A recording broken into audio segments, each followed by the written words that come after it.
दुर्गेऽर्थवापुं सहितं सदैवं भवभीतिरोगभवतं मर्दं वदन्यै चिन्त्यं विचिन्त्य जगतां भवनेत्ररूपाम् अम्बे सदा भवतां भवदेव देवी। एक ऐसी महादेवी जो अपने आप में ब्रह्मांड स्वरूप है, जो समस्त देवताओं के शक्ति पुंज से निर्मित हुई है, जिसको काल कहा गया है, जिसको समय कहा गया है, जिसको शक्ति कहा गया है, जिसको प्राणस चेतना कहा गया है, जिसको मां अम्बे कहा गया है। जिस प्रकार से एक मां अपने कुपुत्र या सुपुत्र बालक को अपना संरक्षण देती हुई उसका ध्यान रखती है, उसको ऊंचा उठाती है, उसको सफलता के पथ पर अग्रसर करती है, ऐसी ही जगदम्बा से मैं प्रार्थना करता हूं कि आप सभी का वो कल्याण करे, आप सभी की रक्षा करे, आप सभी को पूर्णता प्रदान करे। ऐसा ही मैं आपको आशीर्वाद दे रहा हूं।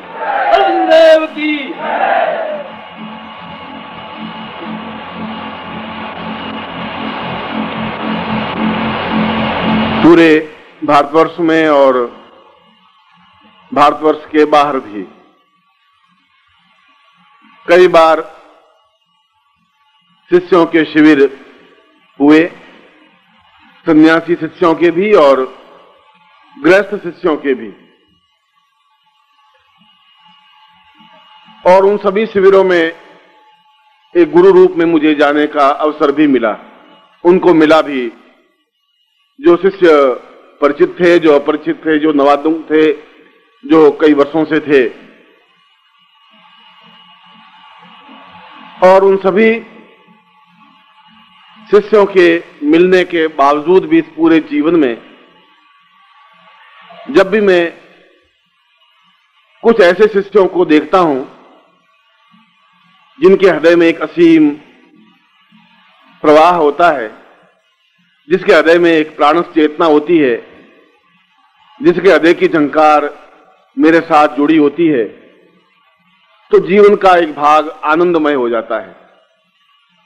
और इस भिलाई नगरी में आपके बीच आने पर मैं ऐसा ही अनुभव कर रहा हूं कि जैसे मेरे ही पुत्र हों, मेरे ही शिष्य हों, मेरी ही आंख, नाक, कान, हाथ, पैर सब मेरे सामने एक पूर्ण पुरुष बनकर के बैठे हों, ऐसा ही अनुभव कर रहा हूं।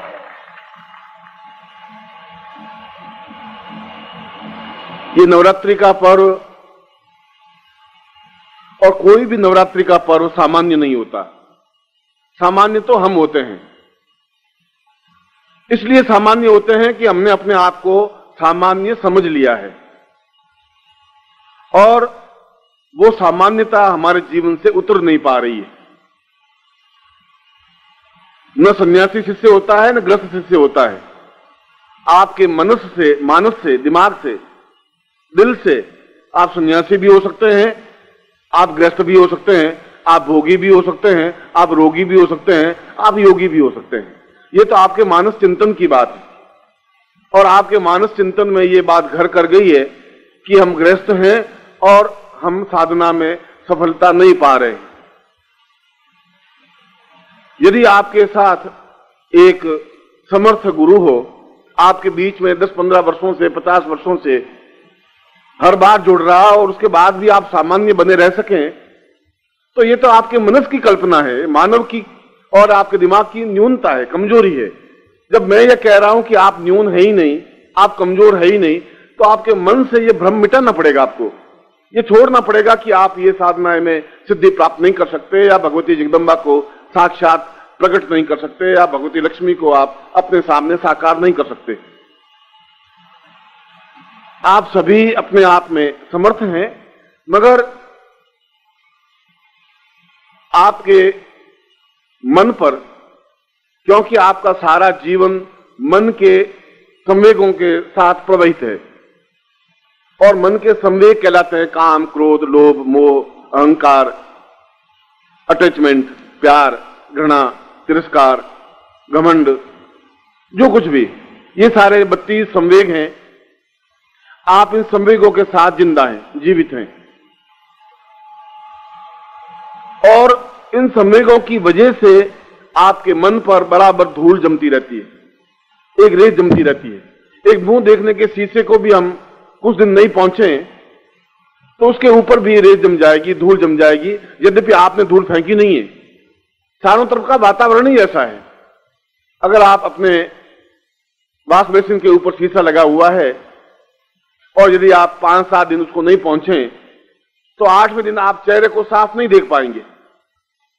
आपने धूल नहीं फेंकी, आपने पानी के छींटे भी नहीं मारे, मगर जो चारों तरफ का वातावरण है, जो धूल के कण हैं, वे उस शीशे पर चिपक जाते हैं और उसकी वजह से आप अपने चेहरे को साफ नहीं देख पाते।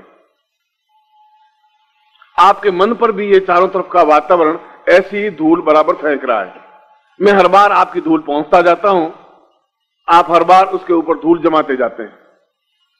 मैं अपनी तरफ से प्रयत्न करता हूं कि आप अपने उस दर्पण को स्वच्छ करें, अपना चेहरा देख सकें, और देख सकेंगे तो आपको एहसास हो पाएगा कि आप एक साधक हैं, देख पाएंगे कि आप एक समर्थ गुरु के शिष्य हैं, देख पाएंगे कि आप साधनाओं में सिद्धि और सफलता पा सकते हैं। बस धुंधले शीशे से, धुंधले मन से, धुंधली आत्मा से नहीं देख पाएंगे। और इस रेत भरे हुए मन के दर्पण को स्वच्छ करने की जो क्रिया है, उस क्रिया को दीक्षा कहा जाता है। दीक्षा का मतलब यह नहीं कि आप मेरे शिष्य बन रहे, शिष्य तो है ही नहीं, शिष्य होते तो यहां बैठते ही क्यों। दीक्षा का तात्पर्य यह भी नहीं है कि मैं आपको कोई पकड़ करके ऊपर आकाश में ले जाऊं। दीक्षा का तात्पर्य यह है कि आप मेरे से उस प्रकार से जुड़ सकें जिस प्रकार से एक प्राण से, आत्मा एक आत्मा से, जीवन एक जीवन से, चिंतन एक चिंतन से, विचार एक विचार से जुड़ सके। और ऐसे जुड़ने की क्रिया की वजह से जो मेरे मन का स्वच्छ दर्पण है, वो प्रतिबिंब डाल करके आपके मन के उस दर्पण को भी पूर्णतः स्वच्छ बना देगा। तब उस पर न तो घृणा होगी, न तिरस्कार होगा, न अपमान होगा, न न्यूनता होगी, न मन में अभाव होगा, न मन की यह भावना होगी कि मैं कुछ कर नहीं सकता। और इसीलिए हमारे ऋषियों ने, योगियों ने, हमारे पूर्वजों ने वेदों और उपनिषदों में बार बार ये कहा है कि सतम विभूतय पूर्णम त्वम देवोत्थान पूर्वतः। बार बार दीक्षा लेनी ही चाहिए, बार बार शीशे को साफ करना ही चाहिए। ये जरूरी नहीं कि एक बार खरीद के लाए शीशे को और पहुंच करके रख दिया तो अब जीवन भर वो शीशा साफ रहेगा ही। बार बार, और जब हर बार उस शीशे को पहुंचा जाएगा, क्योंकि आपको वह क्रिया मालूम नहीं है कि हम अपने अंदर उस शीशे तक, दर्पण तक कैसे पहुंच सकें। आपको तो अपने शरीर का ज्ञान है ही नहीं, बाहर की चीजों का ज्ञान है कि बांस है और ये खपच्चियां हैं और ये बरसात हो रही है और ये टेंट है या जो कुछ भी है। आंतरिक रूप से जाने की आपको क्रिया का अनुभव नहीं हुआ। और आंतरिक रूप से जाने की क्रिया को जब दीक्षा कहा जाता है, तब उसके अंदर एक चित्त में जो जड़ता है, जो सड़ांध है, जो न्यूनता है, जो रुक गया है, उस जगह पर ठोकर मारने से अपने आप वो जीवन का प्रवाह सरल बन जाता है, सहज बन जाता है। फिर आपको प्रयत्न नहीं करना पड़ता, आप प्रयत्न कर भी नहीं सकते। यदि आप प्रयत्न करते ही तो फिर दीक्षा शब्द बनता ही नहीं। फिर ये योगी सन्यासी, हमारे पूर्वज वशिष्ठ विश्वामित्र ये नहीं कहते कि बार बार दीक्षा लेनी चाहिए। फिर श्लोक की रचना होती ही नहीं, फिर केवल सामान्य दीक्षा से ही काम चल जाता है। उस दीक्षा का तात्पर्य यही है कि हम अपने आप में पूर्णत्व प्राप्त कर सकें, जो हम नहीं कर सकें, जो आप नहीं कर सकें। या तो आप अपने प्रयत्नों से करें, और यदि आप प्रयत्न नहीं कर सकें या आपको रास्ता ज्ञात नहीं हो, तो फिर गुरु के माध्यम से उस स्थिति को प्राप्त कर सकें जिस स्थिति के माध्यम से हम अपने जीवन के अंदर स्थित ब्रह्मांड को देख सकें।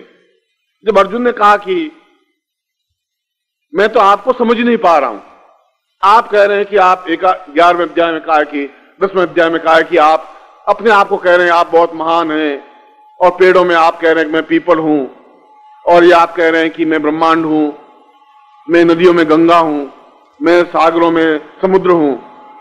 मुझे तो ऐसा कुछ लग नहीं रहा है। मुझे तो लग रहा है कि आप सारथी हैं, घोड़ों की लगाम पकड़ी हुई है और कुरुक्षेत्र में खड़े हैं। आप में मुझ में अंतर क्या है? मैं कैसे मानूंगा कि आप है? मैं देख ही नहीं पा रहा हूं, मैं समझ नहीं पा रहा हूं, आपको सब सुन रहा हूं, और मैं चुप इसलिए हूं कि आप मुझसे बड़े हैं और बड़ों के सामने बोलना नहीं चाहिए। और जो जिस जगह मैं आपको लाके खड़ा हूं उसी जगह अर्जुन भी खड़ा था। जो बात आपके मन में उठ रही है वही अर्जुन के मन में भी उठी थी। जो प्रश्न मैंने समझाया था वही कृष्ण ने भी समझाया था। और जब देखा कि अर्जुन समझ नहीं पाएगा क्योंकि इसके मन के उस दर्पण पर बहुत विकार हैं, ये कह रहा है ये भीष्म मेरे दादा हैं, ये मेरे पिता हैं, ये मेरे चाचा हैं, ये मेरे ताऊ हैं, ये सब यहां बैठे हैं, मैं इनको कैसे मार सकता हूं, मैं युद्ध में ये सब कैसे कर सकता हूं। तब कृष्ण स्वयं खड़े हुए और उत्तिष्ठतम जागृतत्वम पूर्ण छेदमेव चः, खड़े हुए कृष्ण खड़े होकर के अर्जुन को पकड़ा, बालों से बाल से पकड़ कर ठोकर लगाई, और ठोकर लगाते ही उसके अंदर एक ब्रह्मांड चेतना पैदा हुई, एक देखने की ज्योति पैदा हुई, अंदर का सारा रास्ता खुला, स्पष्ट हुआ, और उसने देखा कि वही कृष्ण अपने आप में पूर्ण ब्रह्मांड स्वरूप है। सारा ब्रह्मांड उनके चारों तरफ घूम रहा है, और कृष्ण तो वही दो हाथ, क्योंकि बाकी तो सामने और दुर्योधन भी खड़े थे, दुशासन भी खड़े थे, और भी कृपाचार्य खड़े थे, और भी कई सैनिक सैकड़ों योद्धा खड़े थे, उनको तो वही दो हाथ वाले कृष्ण दिखाई दे रहे थे। अर्जुन को दिखाई दे रहा था कि महाभारत युद्ध तो इनके अंदर चल रहा है, ये सब मर रहे हैं, भीष्म भी खत्म हो रहे हैं और दुर्योधन भी खत्म हो रहे हैं, दुशासन भी खत्म हो रहे हैं, और मैं तो एक निमित्त मात्र हूं उनको मारने का और इस युद्ध को विजय प्राप्त करने का। ये सब कुछ काल चक्र तो चल ही रहा है। और वह उस गांडी को फेंक करके पूर्ण रूप से समर्पित होता हुआ कहा कि आज मैं समझ पाया हूं कि आप मेरे साथ ही नहीं है। आज मैं समझ पाया हूं कि आप वह सब कुछ हैं जो अपने आप में अद्वितीय हैं, पूर्ण हैं। आज मैं एहसास कर रहा हूं, महसूस कर रहा हूं कि मेरा इतना पूरा जीवन अपने आप में योद्धा रूप में व्यतीत हुआ। मैं गांडीवधारी कहनाया, सारे लोग मुझसे थर्राते थे, डरते थे कि मेरे बाण कमजोर नहीं जाते, मगर आज मैं समझ रहा हूं कि मैं अपूर्ण था, अज्ञानी था। पहली बार आपने ठोकर मारी, पहली बार आपने एहसास करवाया कि अंदर के ज्ञान चक्षु कैसे जागृत हो सकते हैं, किस प्रकार से मैं आपके ब्रह्मांड को देख सकता हूं, और आपके ब्रह्मांड को ही नहीं देख रहा हूं, मेरे अंदर जो घटित होने वाला ब्रह्मांड है मैं उसको भी अनुभव कर रहा हूं।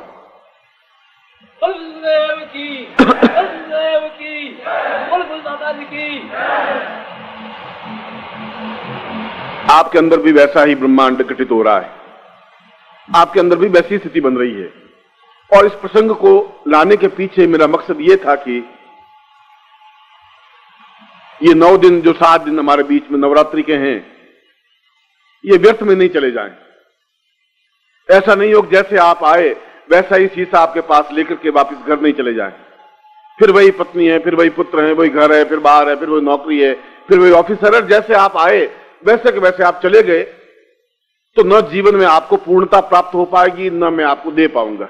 जरूरत तो यह है कि आपके बालों को पकड़ूं, और जरूरत यह है कि ये जो संसार का महायुद्ध आपके सामने महाभारत चल रहा है, जिसमें आप लड़ रहे हैं अकारण, कुछ पता नहीं पड़ा किसको तीर मार रहे हैं, कभी पत्नी पे गालियां दे रहे हैं, कभी अफसर को गालियां दे रहे हैं, कभी अपने आप को जला रहे हैं, कभी बर्तन पटक रहे हैं, कभी बाल नोच रहे हैं और चले जा रहे हैं। और फिर भी आपको विश्वास नहीं है कि महाभारत का युद्ध आप जीत पाएंगे। पता ही नहीं, क्योंकि आपके सारथी के रूप में कृष्ण बैठा हुआ भी है तो आप पहचान नहीं पा रहे।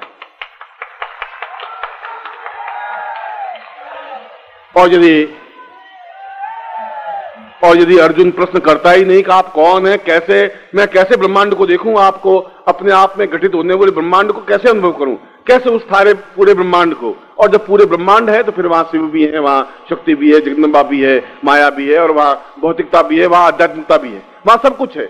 उस ब्रह्मांड को जागृत करने का अगर आपके पास विधान नहीं है तो फिर ये 7 दिन आपके खत्म हो जाएंगे। और ये 7 दिन खत्म नहीं हो जाएंगे, ये 7 वर्ष खत्म हो जाएंगे, ये 700 वर्ष खत्म हो जाएंगे आपके। और मैं ये बात आपको चेतावनी के रूप में, सावधानी के रूप में कह रहा हूं। और इसलिए कह रहा हूं कि हर बार कृष्ण पैदा नहीं होते, हर बार अर्जुन को ठोकर नहीं मारी जाती। अर्जुन के पुत्र और भी तो हुए होंगे, उनको ठोकर मारने वाला कोई पैदा नहीं हुआ। परीक्षित पैदा हुए तो उनको कोई ठोकर मारने वाला पैदा नहीं हुए। ये संयोग है कि महाभारत का युद्ध हो, हम महाभारत युद्ध में जूझ रहे हों, रथ पे भागे जा रहे हों, पता नहीं रथ कहां जाएगा, मन में बड़ी आशंकाएं हैं कि युद्ध में विजित होंगे कि अविजित होंगे, कहां मरेंगे, किस प्रकार से होगा, क्या ये पूरा ब्रह्मांड देख भी पाएंगे कि नहीं। और कृष्ण हो और आपका प्रश्न हो और आप तैयार हो और वो ठोकर मारे और आप ब्रह्मांड को जागृत कर दें, इससे बड़ा सौभाग्य आपकी जिंदगी का फिर नहीं हो सकता। मैंने तो आपके सामने आप महाभारत युद्ध में किस जगह खड़े हैं वहां पर आपको पहचान दिला दी है कि आप कौन हैं, कहां खड़े हैं, गड़बड़ी कहां है और आपकी समस्या क्या है। और जब तक आप अर्जुन की तरफ प्रश्न नहीं करेंगे, जब तक तैयार नहीं होंगे ठोकर मारने के लिए, तो कृष्ण बेचारा ठोकर मार भी नहीं सकेगा, क्योंकि आप राजपुत्र हैं। कृष्ण तो ठीक है, आपको बता दिया कि तुम अगर कुछ नहीं करोगे तो ये जीवन बीत जाएगा। मैं बार बार तुम्हें ये कहता हूं। और यदि कुछ क्षण, कुछ समय, कुछ वर्ष और बीत गए तो आपके पास उन 36 संवेगों के साथ एक 37वां संवेग और जुड़ जाएगा, जिसको पछतावा कहते हैं।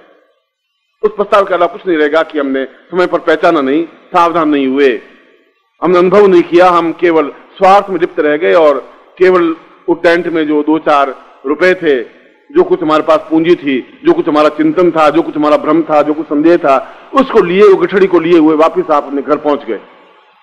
और मैं ऐसा नहीं चाहता हूं। मैं चाहता हूं कि इस जीवन का प्रत्येक क्षण आपका, इस 7 दिनों में बस सब कुछ आप प्राप्त कर सकें जो मैं सब कुछ आपको दे सकूं।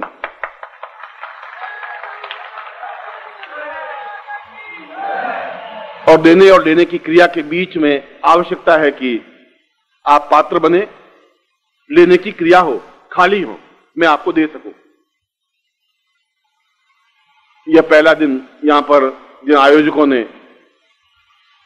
जिस प्रकार से भाग दौड़ की है, आपको और मेरे बीच में जोड़ने की क्रिया की है, और मैं फिर कह रहा हूं कि मुझे यहां आने पर प्रसन्नता अनुभव हुई है। ऐसा नहीं लगता, किसी मकान में जाते हैं, किसी शहर में जाते हैं तो बड़ा बुझा बुझा सा महसूस होता है। कई जगह गया हूं, कोई बिलाई का ठेका नहीं है। और कई ऐसे शहर भी मिले हैं जहां बड़ा ही ऐसा लगता है कि जैसे बड़ा घुटन है। मैं दिल्ली में रहता भी हूं, मैं दिल्ली में हर क्षण ऐसा घुटन सी महसूस होती है कि भागे यहां से, यहां तो कुछ है ही नहीं, जीवन नहीं है। हालांकि वहां घर है, यहाँ परिवार है, शिष्य है, स्वजन है, बंधु है, और इस बिलाई जैसे 25 शहर उसमें बसे हुए हैं। मगर एक घुटन है। बिलाई में आने पर ऐसा लगा कि जैसे ये सारा परिवार है, स्वच्छता है, पवित्रता है, मेरे शिष्य है, और शायद इस बार ये चेत जाए।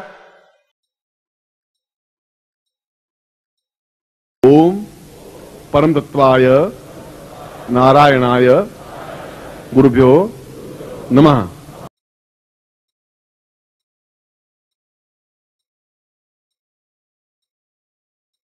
ओम ह्रीं मम प्राण देह रोम प्रतिरोम चैतन्य जाग्रय ह्रीं ओम नमः।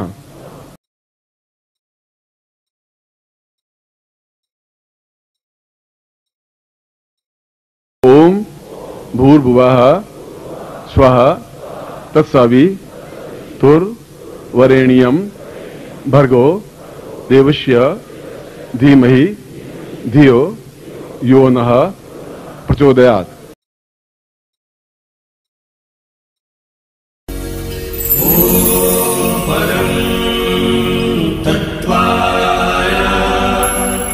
नारायणाय गुरुभ्यो